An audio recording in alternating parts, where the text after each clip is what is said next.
नमस्कार, साफ संदेश से मैं अनिल कौशिक। न्यूज़ अपडेट 7 बजे कार्यक्रम बादरा आसपास में आप सभी दोस्तों का स्वागत है। दोस्तों, कार्यक्रम की शुरुआत हमेशा की तरह मुख्य खबर से करते हैं और आज भी हम बात करने वाले हैं बादरा आसपास खबरों की। तो दोस्तों, शुरुआत करते हैं खबरों की। जो धार्मिक कार्यक्रम इस वक्त कस्बा क्षेत्र में और आसपास गाँव में, आसपास कस्बों में चल रहे हैं, उनकी बातें करते हैं। तो दोस्तों, सर्वप्रथम बात करेंगे महाराजा अग्रसेन की जयंती इस वर्ष जो मनाई गई है, विशेष तौर से 3 दिवसीय कार्यक्रम के रूप में मनाई गई है। आज जयंती कार्यक्रम था, कल सांस्कृतिक कार्यक्रम था। अग्रवाल समाज की महिलाओं ने इस कार्यक्रम में बड़ी संख्या में भाग लिया और बड़ी संख्या में अग्रवाल समाज के लोगों द्वारा भी इस जयंती कार्यक्रम में भाग लिया जा रहा है। कल शोभा यात्रा निकाली जाएगी कस्बे के मुख्य मार्गों में, जिसमें बड़ी संख्या में बनिया वर्ग अग्रवाल समाज के लोग भाग लेंगे। इसके अलावा दोस्तों, अन्य कार्यक्रमों की चर्चा करें तो दुर्गा पूजा कमेटी की तरफ से कल से आयोजन किया जाने वाला एक भव्य कार्यक्रम नवरात्रा महोत्सव दोस्तों कल से प्रारंभ हो रहा है। और दुर्गा पूजा कमेटी की तरफ से हर वर्ष दोस्तों ये भव्य कार्यक्रम आयोजित किया जाता है और 29वां कार्यक्रम ये दुर्गा पूजा कमेटी की तरफ से बादरा में लुहारीवाला अतिथि सदन में किया जा रहा है, जिसमें बड़ी संख्या में दोस्तों महिलाएं पहुंचती हैं। और इस अवसर पर अपने घरों में लोग नवरात्रा की पूजा करते हैं, अर्चना करते हैं। माँ दुर्गा की पूजा के साथ नवरात्रा के व्रत भी रखने की परंपरा इस अवसर पर है और 9 दिन तक लगातार ये कार्यक्रम कल से प्रारंभ होकर 4 तारीख अक्टूबर तक ये जारी रहेगा। और प्रत्येक दिन रात्रि को भजनों की संध्या जो है इसमें होगी और विभिन्न कलाकारों द्वारा जो कि प्रसिद्ध सुप्रसिद्ध कार्यक्रम आयोजित किए जाते हैं भजनों की छटा के।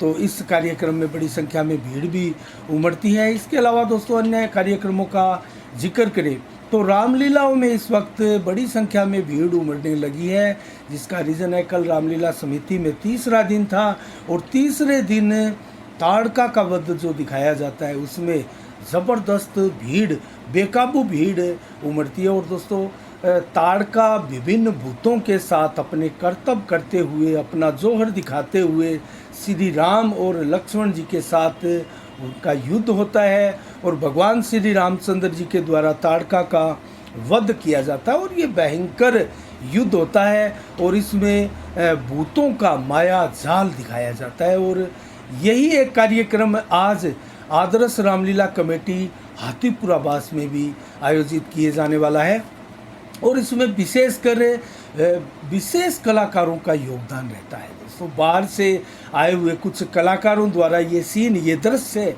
शानदार बनाने के लिए, डरावना दृश्य बनाने के लिए इसमें अपना विशेष योगदान दिया जाता है और अनेक तरह के भूत इसमें दिखाए जाते हैं। और विशेषकर आज के दिन अभिभावक जो रामलीला में जाते हैं वो छोटे बच्चों को नहीं लेके जाते, क्योंकि उनको अक्सर डर लगता होगा, क्योंकि ऐसा दृश्य दिखाया जाता है जैसे संजीदगी के साथ भूतों का दृश्य हम देख रहे हैं और बच्चे दोस्तों इसको नहीं समझ पाते हैं, इसीलिए उनको संभालना भी कठिन होता है। तो रामलीलाओं का दौर अब भीड़ के साथ आगे बढ़ने लगा है और रामलीलाओं में अब भीड़ उमड़ने लगी है। कस्बा क्षेत्र में इस समय 5 रामलीलाओं का विभिन्न वार्डों में आयोजन किया जा रहा है। और इसके अलावा दोस्तों, अन्य खबरों की ओर रुख करें तो जाट समाज संस्थान की तरफ से आर्य समाज भवन में आज चौधरी देवीलाल, ताऊ देवीलाल के नाम से मशहूर थे, उनकी 109वीं जयंती दोस्तों मनाई गई। आज उनकी जयंती धूमधाम से देश भर में मनाई जाती है। वो भारत के पूर्व प्रधानमंत्री के पद तक भी पहुँचे थे और अनेक युवाओं ने इस अवसर पर उप प्रधानमंत्री चौधरी देवीलाल के जीवन पर प्रकाश डाला और उनकी सादगी के विषय में बताया, किस प्रकार से इतने बड़े पद तक पहुंचने के बाद भी वो कितना सादा और सिंपल, एक साधारण सा जीवन यापन करने वाले बेहद शानदार किसान नेता के रूप में जाने जाते हैं। तो इसके अलावा दोस्तों, हम बात करें आज बैठक हुई एक जिज्ञासरी बड़ी गांव में और कल एक हवन का कार्यक्रम आयोजित किया जाएगा। जिज्ञासरी बड़ी में कल सुबह 9:15 बजे सत्यनारायण जी के मंदिर में श्री आनंद गिरि जी महाराज के सानिध्य में ये यज्ञ और हवन का कार्यक्रम आयोजित किया जाएगा, जिसमें गांव की सुख समृद्धि को लेकर कामना की जाएगी। और इसमें हरिगिरि जी महाराज और रामगिरि जी महाराज और गुसाई जी महाराज की प्रेरणा से ये हर वर्ष यज्ञ के आयोजन किया जाता है। इसमें भगवान श्री इंद्र की पूजा का भी प्रावधान रखा जाता है। तो ये पंडित कन्हैयालाल शर्मा द्वारा मंत्रोच्चारण के साथ यज्ञ समापन किया जाएगा। पुजारी सतवीर शर्मा के सानिध्य में भी इस यज्ञ का आयोजन होने जा रहा है। इसके अलावा दोस्तों हम बात करते हैं डुंगराना गांव में चल रहे लगातार किसान आंदोलन धरना प्रदर्शन की। तो आज 6ठा दिन था। अनवरत 6 दिनों से लगातार फसल बीमा क्लेम को लेकर रबी की फसल 2020 और खरीफ की फसल 2021 को लेकर धरना प्रदर्शन किया जा रहा है बजरंग सहारण के नेतृत्व में। और दोस्तों बड़ी संख्या में ग्रामीणों के यहाँ पहुंचने का सिलसिला जारी है। आसपास के गांवों से धरना प्रदर्शन को समर्थन देने वालों की होड़ लगी है। तो क्या ये धरना प्रदर्शन आगे चलकर प्रशासन के लिए सिरदर्दी बनने वाला है और किसानों की मांगें पूरी होगी? ये कुछ बड़े सवाल है। जो धरना प्रदर्शन आगे चलेगा आपको स्वतः ही मिलते जाएंगे। तो दोस्तों आज जो खास बात रही वो ये रही, बिजली उपभोक्ता संघर्ष समिति की जो टीम थी नेत्राणा में लगातार धरना प्रदर्शन चल रहा था और एक जन अधिकार यात्रा भी गांव-गांव ढाणी निकाली थी। तो उस धरना प्रदर्शन समिति के सदस्यों द्वारा यहाँ किसानों को समर्थन दिया गया बजरंग सहारण के नेतृत्व में। और इसके अलावा कृष्ण कुमार विकास रासलाना, महावीर कस्वा, जिज्ञासरी ताल के और इसके अलावा शैलेंद्र वर्मा जो कि प्रमुख टीम के सदस्य थे बिजली उपभोक्ता संघर्ष समिति की टीम के, उन्होंने सभी ने आज अपना संबोधन भी दिया। और इसके अलावा दोस्तों आनंद गिरि जी महाराज भी आज धरना प्रदर्शन पर पहुंचे, जो कि जिज्ञासरी बड़ी के हैं, और राम कुमार भाकर जिज्ञासरी बड़ी के, अशोक कुमार शर्मा बोजला के, और भूप सिंह डाका और अजमेर सिंह राजपूत मेलिया के, राजेंद्र सिंह भूकर कुंजी के, बलवीर सिंह घेऊ के यहाँ पहुँचे, पवन काली रावणा कलाना से भी यहाँ पहुँचे, हंसराज गोदारा रामसरा गांव से यहाँ पहुँचे, इंद्राज मुंड डुंगराना से, सोनलाल बाम्बू बरवाड़ी से आदि अनेकों लोग दोस्तों किसान नेता धरना प्रदर्शन पर पहुँचे और इन्होंने संबोधित किया विशेषकर आज के धरना प्रदर्शन को। और बजरंग सहारण ने आज संबोधित करते हुए स्पष्ट रूप से ऐलान किया कि जब तक हमारी मांगें पूरी नहीं होगी ये धरना प्रदर्शन अनवरत जारी रहेगा। और गांव-गांव जाकर हम लोगों को फसल बीमा क्लेम के लिए जागरूक कर रहे हैं और करते रहेंगे।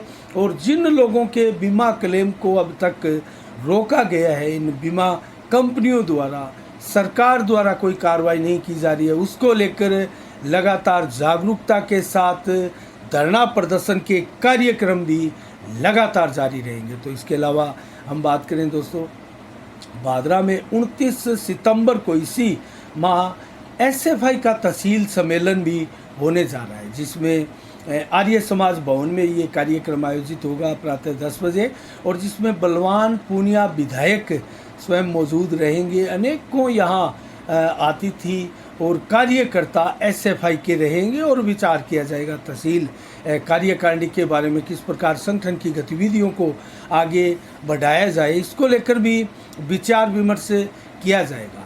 अब बात करते हैं दोस्तों, छानी बड़ी में आज एक भाजपा मंडल की बैठक आयोजित की गई और इस बैठक में पंडित दीनदयाल उपाध्याय की जयंती को धूमधाम से मनाया गया और 75 से लेकर 84 तक सभी बूथों पर कमलोत्सव कार्यक्रम का आयोजन किया गया। इसमें बड़ी संख्या में कार्यकर्ताओं ने, बीजेपी के कार्यकर्ताओं ने भाग लिया। मंडल अध्यक्ष नथुराम मान के नेतृत्व में और सत्य प्रकाश साहर के नेतृत्व में ये कार्यक्रम आयोजित किया गया और उन्होंने पंडित दीनदयाल उपाध्याय के जीवन पर प्रकाश भी डाला। और इस अवसर पर सभी कार्यकर्ताओं ने प्राचीन कुएं पर श्रमदान भी किया और इसमें कार्य समिति की बैठक में निर्णय लिया गया किस प्रकार से कार्यक्रम को आगे बढ़ाना है और भारतीय जनता पार्टी को हर बूथ पर किस प्रकार मजबूत करना है और पार्टी की रीति नीतियों को और जो सरकार की योजनाएं हैं उनको किस प्रकार से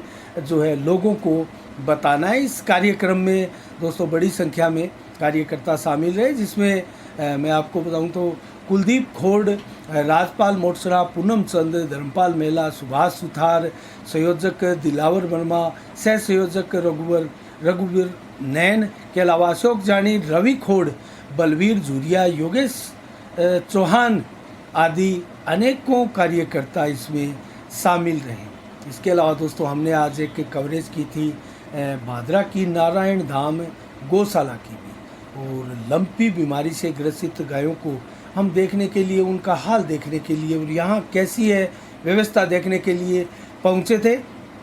तो करीब वहाँ कोई पशु अब संक्रमित हमें नहीं मिला। ये एक राहत की भी बात है और बहुत ही मशक्क़त के बाद गौ सेवकों की, गो प्रेमियों की कुछ स्थिति पर काबू अब पाया जाने लगा है। तो 235 के करीब गोवंश इस गौशाला में है और लंपी से पीड़ित यहाँ भी 15-20 गोवंश मिला था, जिसमें से 10-12 गोवंश लगभग रिकवर भी हुआ, ठीक भी हुआ और 5-7 गोवंश की यहाँ मौत भी हुई लंपी बीमारी के चलते।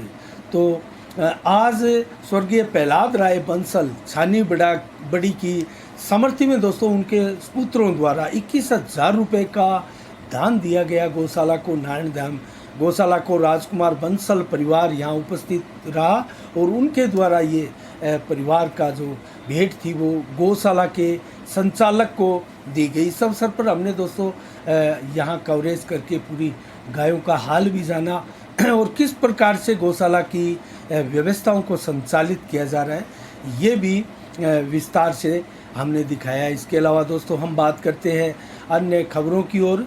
तो आज दोस्तों बात करेंगे लंपी स्किन डिजीज बीमारी से। और लंपी स्किन डिजीज बीमारी दोस्तों राजस्थान में अभी भी कहर डाल रही है।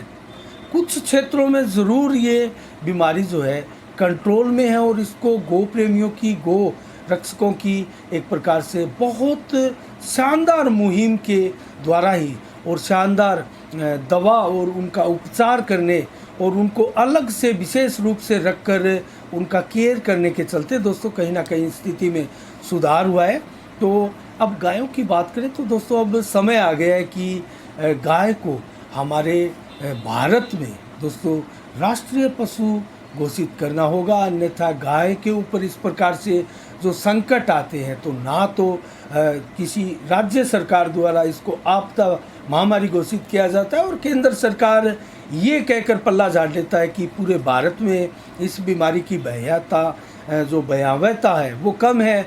तो इसको लेकर जो इस प्रकार के संकट गोवंश पर आते हैं वो कहीं ना कहीं पूरी मानवता को प्रभावित करते हैं। दोस्तों गाय का तो दूध ही नहीं, उसका हर एक मल मूत्र तक दोस्तों उसकी एक बहुत अहम दवा है और हर चीज़ गाय की यहाँ सनातन धर्म में उसका किस प्रकार से उल्लेख मिलता है और देवताओं के समान इसको पूजा भी जाता है। दोस्तों एक बात करें हम 1 सितंबर 2021 को इलाहाबाद हाईकोर्ट के एक सुनवाई करते हुए एक फैसले की, एक टिप्पणी की, तो इलाहाबाद हाईकोर्ट ने स्पष्ट कहा था कि गाय जो है अब समय आ गया है कि हमारी संस्कृति का ये महत्वपूर्ण अंग है और इसको देवताओं की तरह पूजा जाता है। अब इसको राष्ट्रीय पशु घोषित किया जाना चाहिए और कोर्ट ने यह भी स्पष्ट किया कि गोमांस खाना किसी का मौलिक अधिकार नहीं हो सकता। किसी जीव के लिए, किसी जीव के स्वाद के वास्ते दोस्तों उसका जीवन एक प्रकार से खतरे में डालना, उसके जीवन का अधिकार उससे छीनना ये कतई संभव नहीं है। तो ये टिप्पणी इलाहाबाद हाईकोर्ट ने दोस्तों 2021 के एक अहम सुनवाई के दौरान की थी और जिसमें स्पष्ट रूप से कहा था कि राष्ट्रीय पशु का दर्जा अब गाय को मिलना चाहिए और गाय के संरक्षण को हिंदुओं का मौलिक अधिकार बनाकर एक प्रकार से उसमें शामिल भी किया जाना चाहिए। ये गाय का संरक्षण करना, उसका बचाव करना हिंदुओं का मौलिक अधिकार हो दोस्तों, इस प्रकार की टिप्पणी भी की थी। और दोस्तों मैं आपको एक गाय के विषय में बात बताऊं तो एक गाय अपने पूरे जीवन में अगर इसका गलत तरीके से इसका गोकसी की घटना के द्वारा या इसका वध करके इसको मांस को उपयोग अगर ले तो लगभग 80 लोग इससे अपना पेट ज़रूर भर सकते हैं। लेकिन एक गाय अपने जीवन काल में 410 से लेकर 440 लोगों के लिए भोजन जुटाती है। क्या ये तथ्य आपको पता है? कितना अहम स्थान है गाय का।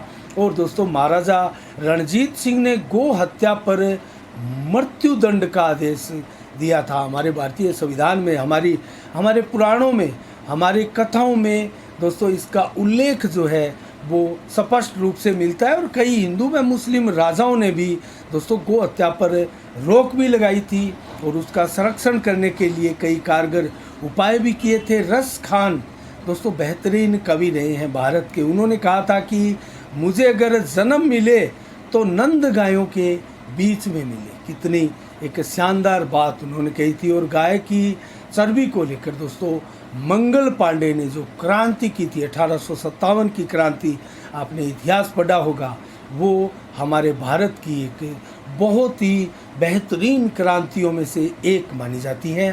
तो इसके अलावा दोस्तों गाय के लिए मैं अगर आपको बताऊं तो विभिन्न देशों में जैसे नेपाल इसके लिए एक आदर्श देश माना जाता है जिनका राष्ट्रीय पशु गाय है। और इसके अलावा दोस्तों गाय किसी भी देश का राष्ट्रीय पशु नहीं है। हाँ, स्पेन का राष्ट्रीय पशु बैल को ज़रूर बनाया गया है। बैल स्पेन का राष्ट्रीय पशु है। और भारत का राष्ट्रीय पशु बंगाल टाइगर है, बाघ है। लेकिन आपको मैं याद दिलाऊं तो 1972 से पहले 18 नवंबर तक शेर जो है वो भारत का राष्ट्रीय पशु था। और शेर जो राष्ट्रीय पशु है वो दोस्तों ग्रेट ब्रिटेन का राष्ट्रीय पशु है। तो अब भारत का राष्ट्रीय पशु शेर नहीं है, बंगाल के टाइगर को हमारा राष्ट्रीय पशु माना जाता है, जो कि 1972 से हम लगातार इसको राष्ट्रीय पशु के रूप में दर्जा देकर मानते आ रहे हैं। और पाकिस्तान का अगर आपको बताऊं तो मारखोर, जिसको बकरी की एक प्रजाति है, वो उनका राष्ट्रीय पशु है। और बर्मा का राष्ट्रीय पशु तो दोस्तों एक कुत्ता है जिसको स्वान भी कहते हैं। मेक्सिको का तेंदुआ, इंडोनेशिया का कोमोडो ड्रैगन जो है, ऑस्ट्रेलिया का रेड कंगारू, और इस प्रकार से अनेकों देशों के अलग अलग राष्ट्रीय पशु प्रचलन में हैं। उनकी रक्षा उन देशों द्वारा की जाती है। तो कुल मिला के अब समय आ गया कि गाय को राष्ट्रीय पशु घोषित करने की मुहिम जो है अब प्रारंभ होनी चाहिए। और क्या मोदी सरकार इसको राष्ट्रीय पशु घोषित करेगी और बहुत कड़ा कानून इसको लेकर बनाया जाएगा, ये देखने वाली बात है। दोस्तों भारत में अभी भी बहुत से राज्यों में गो हत्या को लेकर कोई भी कानून नहीं है। तो दक्षिण के राज्य विशेषकर इसमें शामिल है, पश्चिम बंगाल, केरल आदि अनेकों ऐसे राज्य हैं जिनमें गो हत्या को लेकर कोई विशेष कानून नहीं बना है। तो इसको लेकर कानून बनाए जाने की भी आवश्यकता है। इसके अलावा दोस्तों हम बात करेंगे आज का विशेष दिवस क्या है। आज 25 सितंबर को विशेष दिवस। तो पूर्व उप प्रधानमंत्री चौधरी देवीलाल की आज जयंती है, 109वीं जयंती। और उनका जन्म जो है 1914 में हिसार जिले के तेजाखेड़ा गांव में हुआ था। और इसके अलावा पंडित दीनदयाल उपाध्याय का 1916 में आज ही के दिन मथुरा में जन्म हुआ था। तो उनकी भी जयंती आज, दो महान शख्सियतों की जयंती आज देश भर में धूमधाम से मनाई जाती है। और आज दोस्तों 25 सितंबर को मौसम का मिजाज में बताऊं तो पिछले 2 दिनों से ज़बरदस्त बारिश आसपास हुई थी और हमारे भादरा आसपास इलाकों में भी ज़बरदस्त बरसात हुई थी। दिन भर झड़ी जैसे बरसात की लगी थी। आज मौसम ज़रूर खुला था। आज 25 सितंबर को 30 से 32 डिग्री टेम्परेचर भी रहा। तेज़ धूप भी आज निकली। 7 से 11 किलोमीटर की रफ्तार से हवाएं भी चली, जो रात्रि को 7 से 18 किलोमीटर की हवाएं चलेगी। 70 से 80 के प्रतिशत करीब बादल जो है आसमान में छाए रहेंगे। आज रात्रि को भी बरसात की इतनी संभावना नहीं है, बूंदाबांदी हो सकती है। 26 सितंबर को कल कैसा रहेगा मौसम का मिजाज? 26 से 31 डिग्री टेम्परेचर दिन में रहेगा, 32 से 33 मैक्सिमम टेम्परेचर कल दोपहर को रहेगा, 29 से 31 डिग्री टेम्परेचर देर शाम को रहेगा, जबकि 7 से 18 किलोमीटर की रफ्तार से हवाएं चलेगी और 60 से 70% बादल दिन भर और रात्रि को छाए रहेंगे। रात्रि को भी 26 से 27 डिग्री टेम्परेचर रहेगा, कुछ ठंडक का एहसास ज़रूर होगा। और कल रात्रि को ज़रूर 0.2 mm बरसात की चेतावनी मौसम विभाग की है। तो ये लगभग मौसम है बहुत ही, अब मौसम ठंडा इसी महीने दोस्तों अक्टूबर, आने वाले अक्टूबर महीने में ठंड बिल्कुल पड़ने लगेगी और ठंड का एहसास अच्छी खासी संख्या में, तादाद में आपको देखने को मिलेगा। लोग ठिठुरते हुए भी अंतिम महीने के दिनों में आपको दिखाई देंगे। और रामलीलाओं का जब समय आता है और रामलीला समापन की ओर जाती है तो लगभग सर्दी का एहसास होने लगता है। और अगर 10-15 साल पहले की बात करें तो दोस्तों रामलीलाओं के समय कंबल और शॉल लेकर ओढ़ कर उसको रामलीलाओं में जाने की आपको घटनाएं याद होगी, वो दिन आपको समरण होंगे, याद होंगे। लेकिन पिछले कुछ काफ़ी वर्षों से ऐसा नहीं देखा गया। ये क्लाइमेट्स के बदलाव की वजह से ऐसा हुआ है। और आजकल जिस प्रकार से मानसून भी राजस्थान में अच्छी खासी तादाद में बरसने लगा है, अच्छी मात्रा में बरसात होने लगी है, ये राजस्थान को हरा भरा करने की दिशा में बहुत शानदार और अच्छी भूमिकाएं निर्वाह कर रहा है। तो दोस्तों आज के लिए 7 बजे के कार्यक्रम में इतना ही। कल ठीक शाम 7 बजे फिर आपसे रूबरू होंगे नई खबरों के साथ, नई समीक्षा के साथ। तब तक के लिए आप अपना बहुत बहुत ख्याल रखिएगा, मुझे दीजिएगा इजाज़त। साफ संदेश से मैं अनिल कौशिक, नमस्कार, जय भारत, जय जय राजस्थान।